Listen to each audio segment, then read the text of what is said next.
ऐसा कहीं कुछ नहीं है। का भाव ही पूजा है और भाव ही भगवान का स्वरूप है। इसलिए भगवान तो प्रेम के भूखे हैं, भाव के भूखे हैं, भक्ति के आधीन हैं। इसलिए भक्त वत्सल कहे जाते हैं। बोलिए आनंद कर कर भगवान की। आज भगवान का कथा सुनने के लिए सब लोग बैठे। बड़ी सुंदर सुत जी कथा सुनाने के लिए आप हमें सारे मंडल में बैठे। बड़ी प्यारी बात। एक सज्जन वज्रानंदी ने गाया, कहा महाराज अगर ऐसा होता कि ज्ञानी के पास भगवान के पास भगवान जाते और बड़े बड़े संत महापुरुषों जो अति तपस्यारत हैं उन्हीं के पास अगर भगवान होते, उदाहरण हमें आपको एक से एक भक्तों को नहीं मिलता। कहा जैसे कैसे? कहा इसलिए कहा किससे वरी कहाँ पर वेद पढ़े खूब जाने कहाँ पर ज्ञान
भगवान के प्रति तो भगवान ही हमको हर आनंद से अनुभूति करा देता है। इसलिए भाव अपना और मन यह सच्चित आनंद में अपने चित्त को हम लगा दे तो सच्चित आनंद का आनंद स्वरूप हमें अवश्य दिखाई पड़ता है। केवल भाव की प्रधानता है महाराज। भक्ति की पराकाष्ठा इसे कहा जाता है। इसीलिए जो भक्ति में बल है वो कहीं नहीं, जो प्रेम में बल है, भक्ति में बल है, वो कहीं किसी और में नहीं है। ऐसे सुत जी ने आज सभी शौनकादि ऋषियों को समझाया। आप अपने अपने चित्त और मन को शांत करके भगवान का कथा सुनिए। एकाग्र होकर के कथा सुनना चाहिए और जब मन हमारा लीन हो जाता है परम परमात्मा के चरणों में तो महाराज तब हमें कहा कथा कौन है, कथा किसे कहते हैं? कहा कथा वही होता है जो व्यथा को मिटा दे उसे कथा कहते हैं। तो व्यथा जीवन की हमारी नहीं मिटती महाराज। मान लीजिए आप बड़े कष्टित हो, आप बड़े दुखित हैं, आप बड़े परेशान हैं, लेकिन मन नहीं कर रहा है कि दुबे जी के यहाँ चले हम कथा सुनने, लेकिन मन में आया चलो कम से कम कुछ समय तो कटे, इस भाव से भी आप आए। तो कहा जब बैठ गए भगवान की कथा कान में जाने लगी तो उस पल में आप अपनी परेशानी को भूल उतने देर परेशानी को आप भूल गए, अपने कष्ट को भूल वही जो व्यथा को मिटा दे, उसे कथा करते हैं। कथा जीवन की व्यथा हमारी आपकी तो कर्म प्रधान विश्व कर रखा, अजय जस करें तथा सफल चाखा। कर्माण अधिकारे पापलेषु कदाचन, कई उदाहरण है। कर्म करना हमारा आपका कर्तव्य करना, कर्तव्यों का पालन करना, धर्म निष्ठा के मार्ग पे चलना हमारा आपका धर्म है, कर्म है। और बाकी तो गोविंद अपने आप कृपा कर देते हैं। इसलिए बोलिए भक्त वत्सल भगवान। सुत जी ने सौधगानी ऋषियों को सुनाया, काल काल मुखाग्रस कर ज्ञान सत है।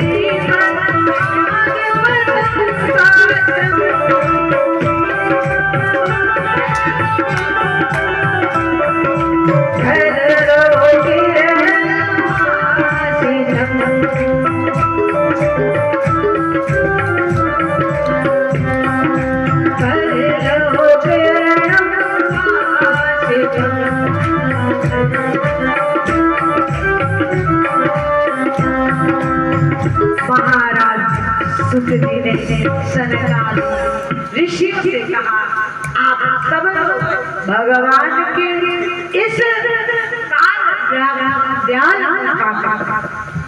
जो काल के गराल काल के गाल के समान, यह कलियुग में हम जो भगवान का कथा सुन लेता है उसके जीवन का मुक्ति निश्चित हो जाता है। और हर कर्म को भोग करते हो भगवान के अवश्य जाता है। यह हमने जो आपको मैं सुनाने को जा रहा हूँ भागवत कथा, यह कथा में इतना बल है जो वाणी द्वारा भाषा द्वारा जो भगवान की कथा आपके अगर हृदय में पहुंचती है, आप श्रवणम कीर्तनम अर्चनम वंदनम जो ये 5-6 भक्ति के लिए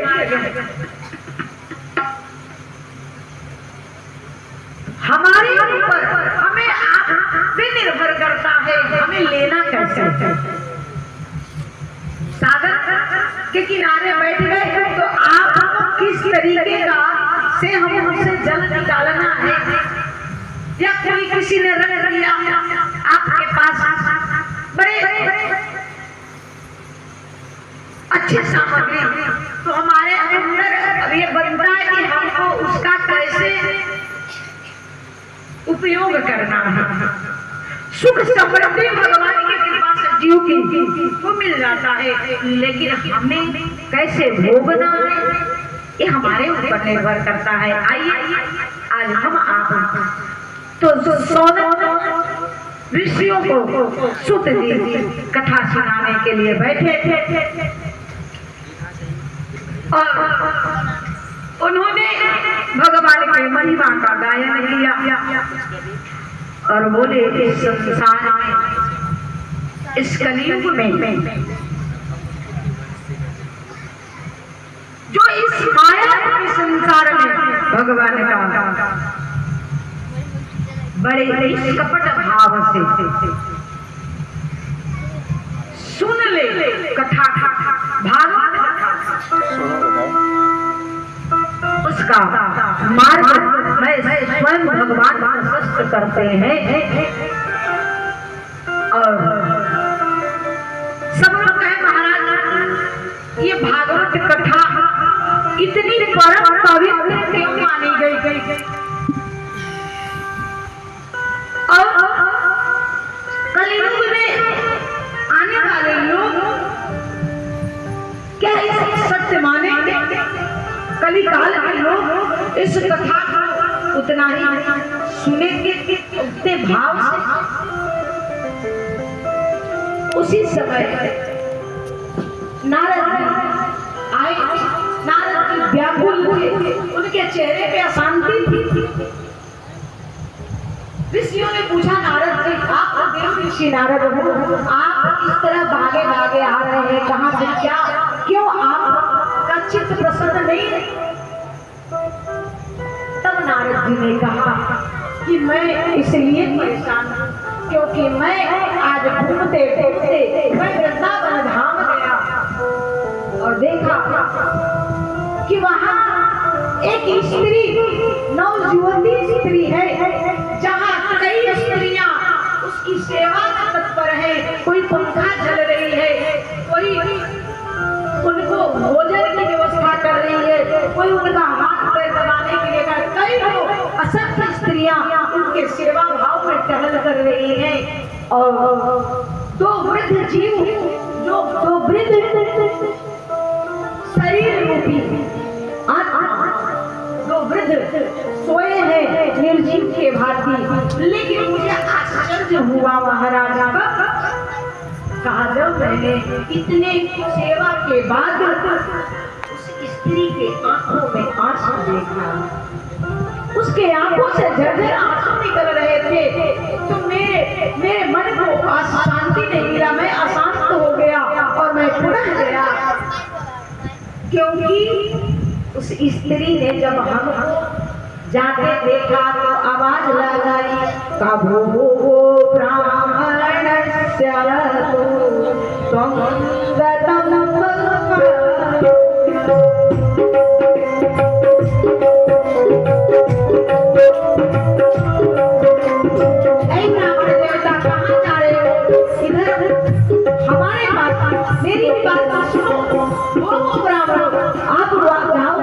वापस आइए, कहाँ जा रहे हैं आप? नारद जी ने कहा जब स्त्री को आवाज उसने लगाई तो मैंने लौट करके गया तो मुझसे रहा नहीं गया। मैं पहले ही आश्चर्यचकित था, इसलिए मैंने पूछ दिया, ये देखिए आप इतनी चिंतित क्यों है, व्यथित क्यों है, क्या कारण है? तब वह नवज्योति स्त्री ने कहा, मैं भक्ति हूँ, लेकिन इस कलिकाल का प्रारंभ हो चुका है और द्वापर का अंत और कलिकाल का प्रारंभ हो चुका है, कलयुग का प्रारंभ हो चुका है। और यहाँ मैं भटक रही थी, मुझे कहीं चैन नहीं मिला और मैं वृद्धा हो जा रही थी, जर्जर हो रही थी, इसलिए घूमते घूमते मैं यहाँ वृंदावन धाम में आई तो देखा यहाँ लोग कुछ भक्ति भजन भाव करते हैं, जिससे मैं यहाँ आते आते नवजुवती हो गई। भक्ति ने कहा, मैं भक्ति हूँ, इसलिए मैं वृंदावन में यहाँ कुछ संत लोग और कुछ भक्ति के लोग अधीन है, कुछ भक्त है, जिनके कारण भक्ति थोड़ी बची है और धर्म के कारण मैं पुनः नवजुवती बन गई। लेकिन मुझे अभी शांति नहीं मिली, मैं अभी व्यथित हूँ। तो नारद जी ने कहा, आपके बगल में ये दो बुजुर्ग जो सोए हैं के बाद ये कौन है? तो वह स्त्री रूपी भक्ति ने कहा, ये मेरे दोनों पुत्र हैं, ज्ञान और वैराग्य, जो बिल्कुल वृद्धा हो चुके हैं। इन ज्ञान और वैराग्य ये निर्जीव की भांति पड़े हैं, क्योंकि ज्ञान प्रवित है और वैराग्य लुप्त है। इसलिए महाराज मुझे चैन नहीं है। तब नारद जी ने कहा कि ये कैसे स्वस्थ होंगे और इनको बल मिलेगा कैसे, इनको एनर्जी, जीव ये कैसे ठीक होंगे?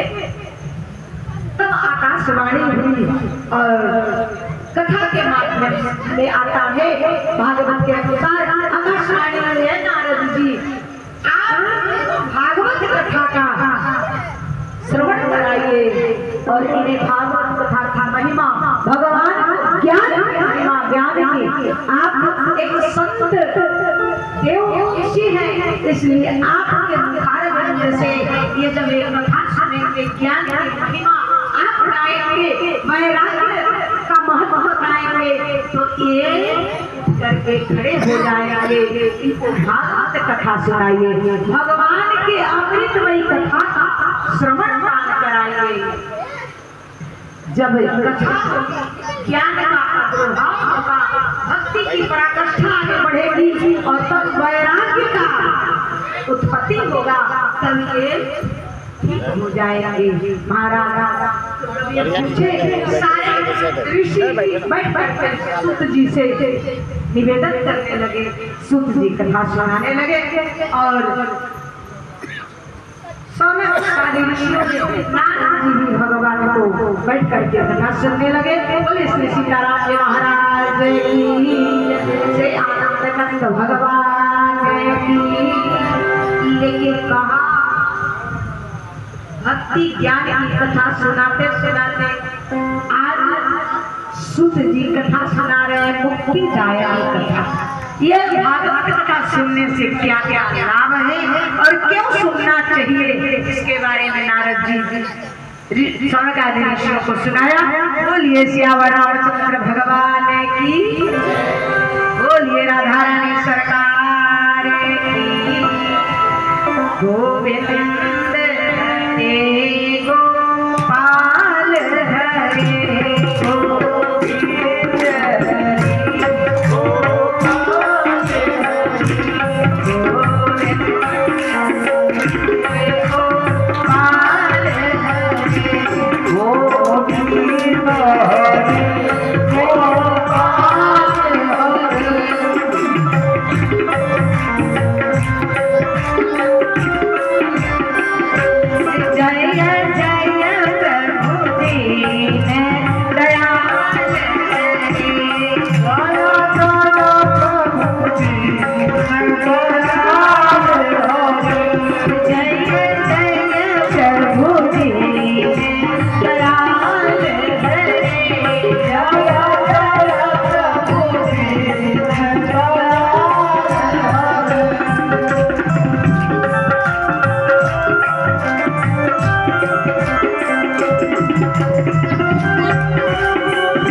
जी ने कहा, हे ऋषियों,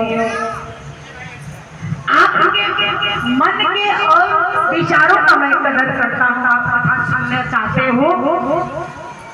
सब ऋषियों ने प्रश्न किया, सूत जी से कहा, महाराज एक बात आप बताओ, यह काल के समान रूपी कलिकाल में से संतापों से बचने के लिए हमें कथा सुनाइए। जैसे राजा परीक्षित को सुखदेव जी जो कथा सुनाए और राजा परीक्षित को पूरे सर्वकाल के साथ मुक्ति के भगवान के वह सर्व के भय से निकाल दिया, ऐसी कथा हमें भी सुनाने के सूत जी आज कथा सुनाने बैठे हैं।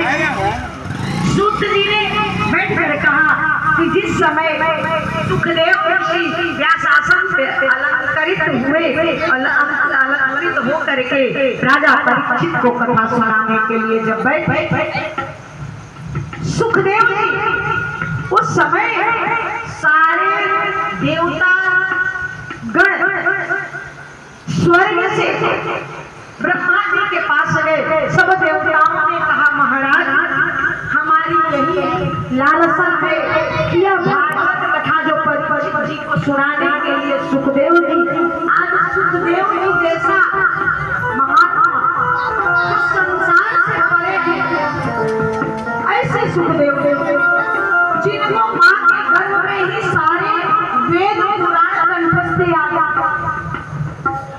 विचार करके देखते जो व्यास जी ने भागवत की रचना की, पुराणों की रचना किया, लेकिन जब व्यास जी को पुत्र रूप में मिले, व्यास जैसे इतने ज्ञानवान पुत्र रूप में जब सुखदेव जी मिले तो व्यास जी को भी पुत्र से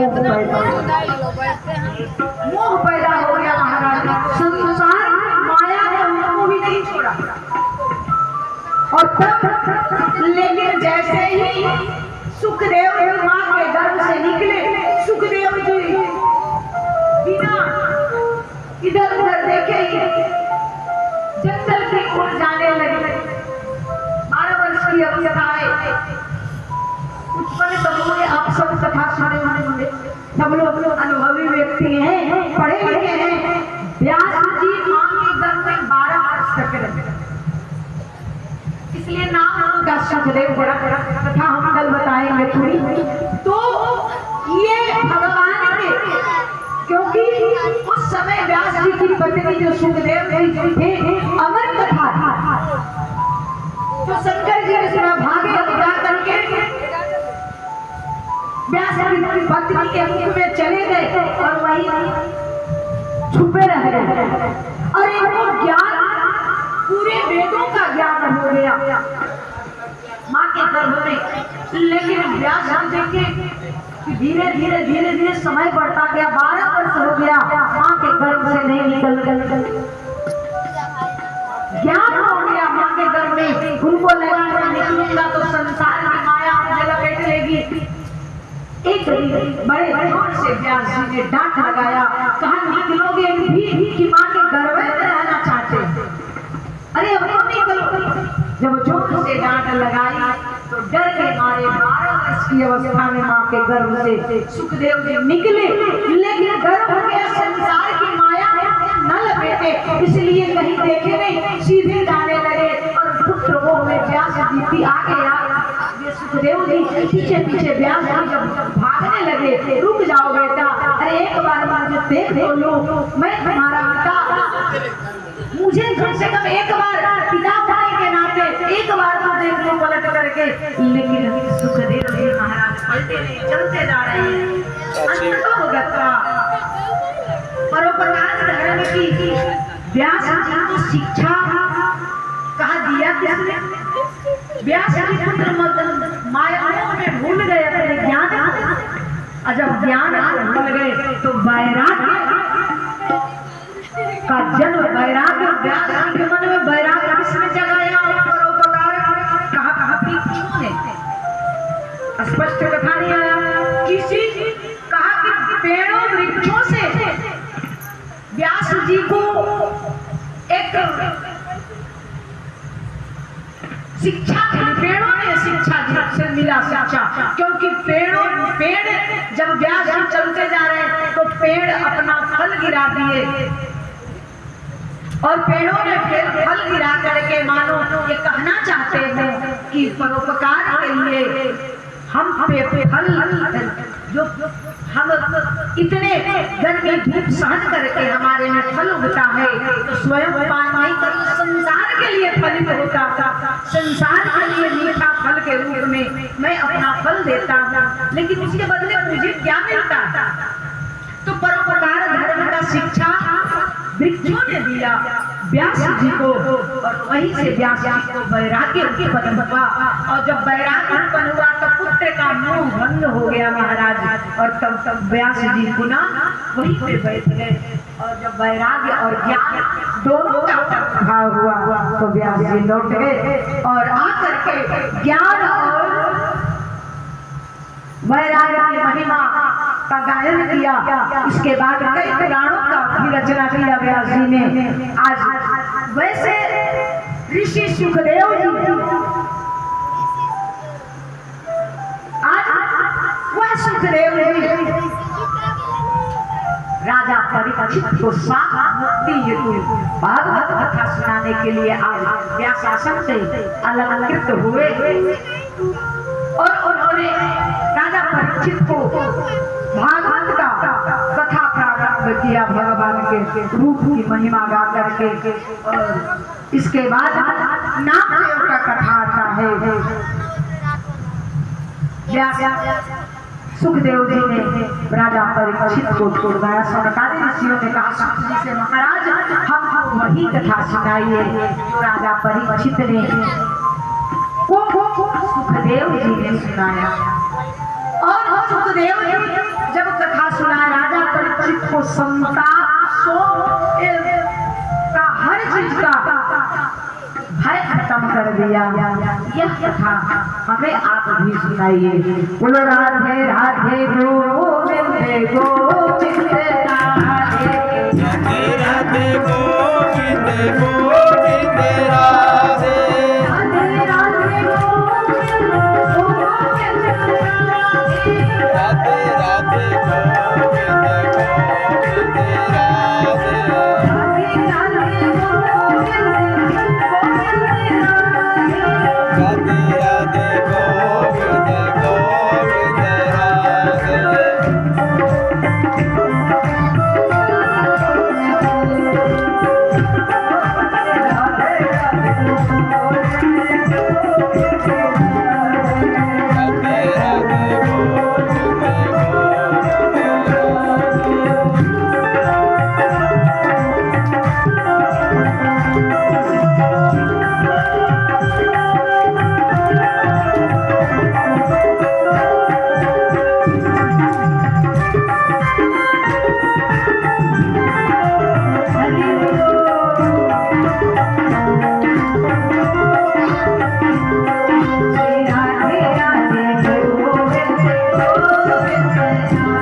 व्यासासन में बैठे उसी समय स्वर्ग में सारे देवताओं में उथल पुथल मच गई। सारे देवता जो है अमृत का कलश लेकर के घड़ा अमृत का घड़ा लेकर के ब्रह्मा जी ने कहा हमको तो नहीं लगता व्यास जैसे सुखदेव जैसे ऋषि आपके अमृत के मुंह में लालच में आ जाएंगे। ये तो नामुमकिन है, लेकिन आप बताइए प्रयास करिए। देवताओं ने कहा मैं चाहता हूँ कि मैं ये अमृत का कलश परीक्षित को दे करके राजा परीक्षित को सुखदेव जी से अमृत रूपी कथा लेकर के हम लोग आ जाए। उसके बदले सौदा बराबरी का तुलना दे करके जब सारे देवता चले ले करके कहा सुधा कथा लोके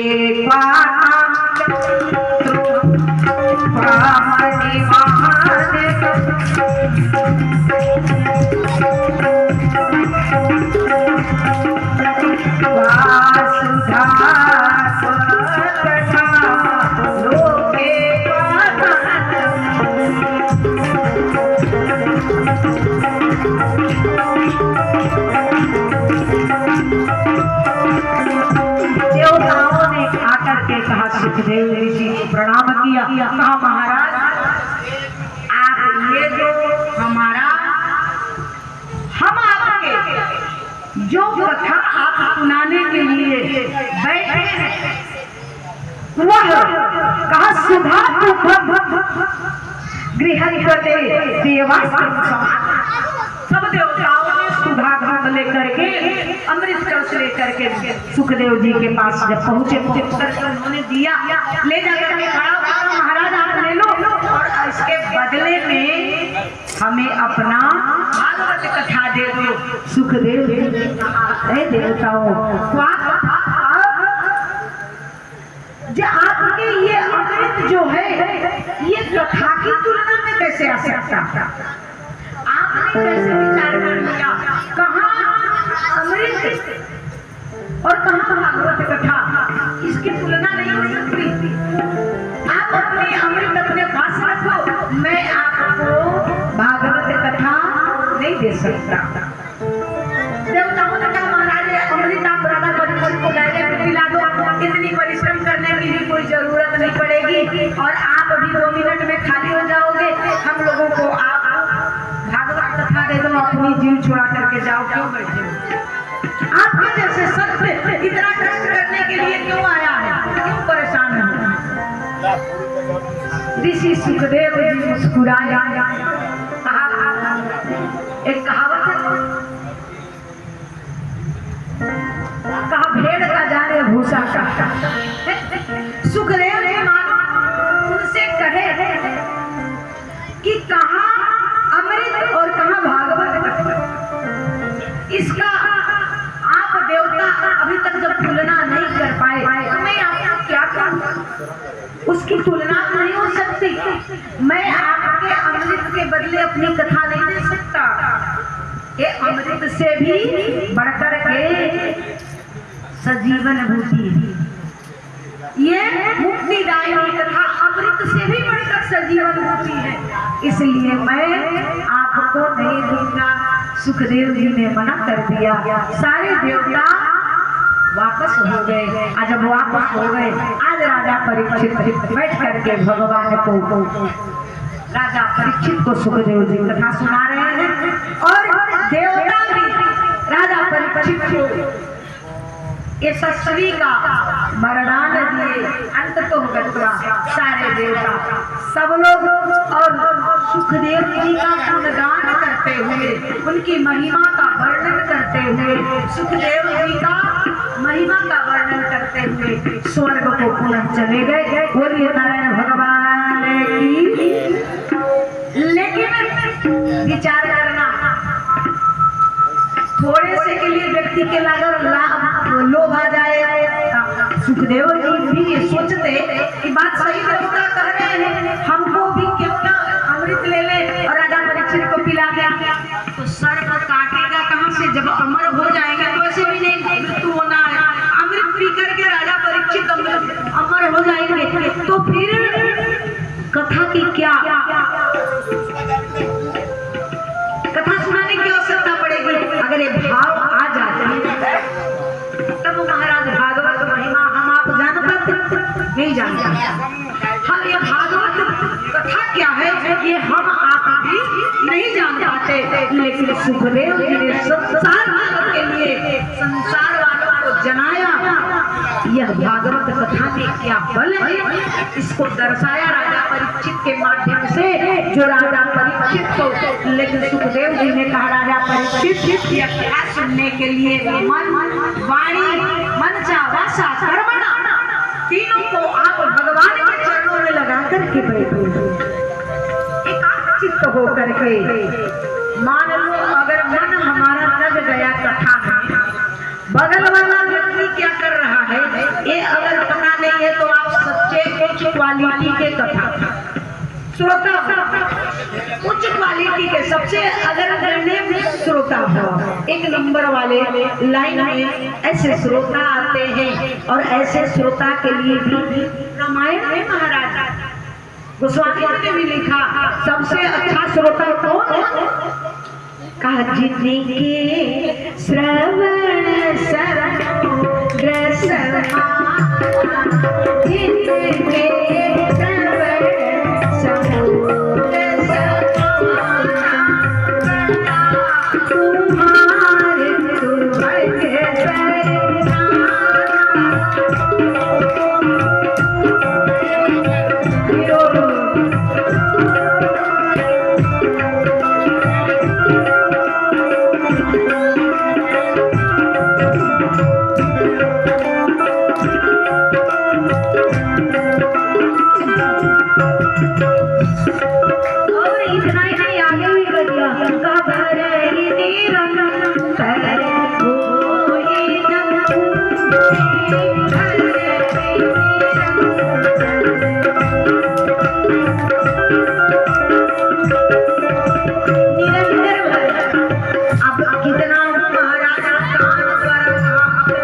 सुभग समुद्र बना लीजिए और एकाग्र मन से भगवान की कथा को सुनिए, लेकिन भर ही निरंतर हो ही ना, पूरे भाव ये है कि सुने आह्लादित, आज तो कथा बड़ी बढ़िया हुई, लेकिन मन नहीं भरा, समय निकल गया, मन नहीं भरा।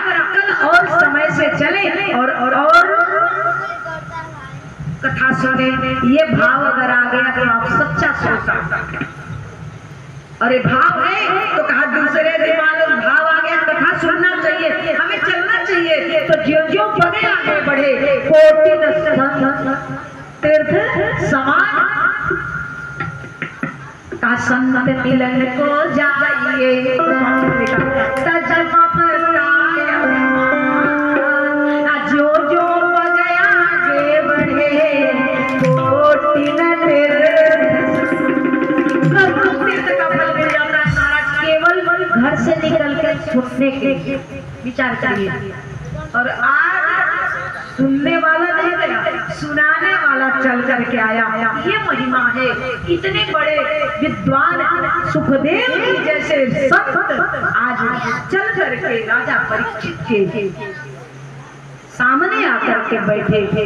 राजा परीक्षित को कथा सुनाने के लिए देवताओं को बड़ी अनुनय करने पे सारे देवता जब नहीं मान रहे हैं, कितनों कहे, सुखदेव जी ने कहा आप क्या कथा, क्या कहाँ कथा और कहाँ अमृत की तुलना कैसे हो सकती है? देवताओं में अभिमान था तो सुखदेव जी ने एक पलड़े पे अमृत रख दिया और एक पलड़े पे श्रीमद् भागवत पुराण को रख दिया। और जब महाराज तौला गया तो श्रीमद् भागवत पुराण अब पलड़ा भारी हो गया। तब देवता भगवान सुखदेव जी का तो प्रणाम करके महिमा का वर्णन करते चले गए। और आज व्यासासन से बैठ करके ऋषि सुखदेव जी राजा परीक्षित को कथा सुनाने के लिए जब तैयार हुए, बड़ी सुंदर वो एक व्यास जी ने लिखा, कहा जग के सब